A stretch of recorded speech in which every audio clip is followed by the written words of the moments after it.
আজকে তৈরি করব মটনের একটি দারুণ রেসিপি।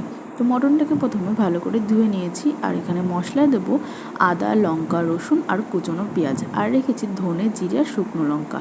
এগুলোকে ভালো করে পেস্ট করে নিতে হবে। তারপর কড়াইতে তেল গরম করে গোটা শুকনো লঙ্কা, এলাচ আর দারচিনি আর দেবো জিরে আর তেজপাতা ফোড়ন।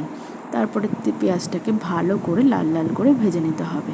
তারপর বেটে রাখা মশলাটাকে দিয়ে স্বাদ মতো লবণ, হলুদ আর লঙ্কার গুঁড়ো দিয়ে ভালো করে কষিয়ে নিতে হবে। মশলা থেকে যখন তেল ছেড়ে যাবে তখন ধুয়ে রাখা মটনটাকে দিয়ে ভালো করে কষিয়ে নিতে হবে। অনেকে মটনটাকে আগে থেকে সেদ্ধ করে নেয়, সেক্ষেত্রে এর স্বাদটা অন্যরকম হয়। কাঁচা অবস্থায় মটনটাকে এইভাবে রান্না করলে এর স্বাদ হবে অন্যরকম। ভালো করে ঢেকে কষিয়ে নিতে হবে।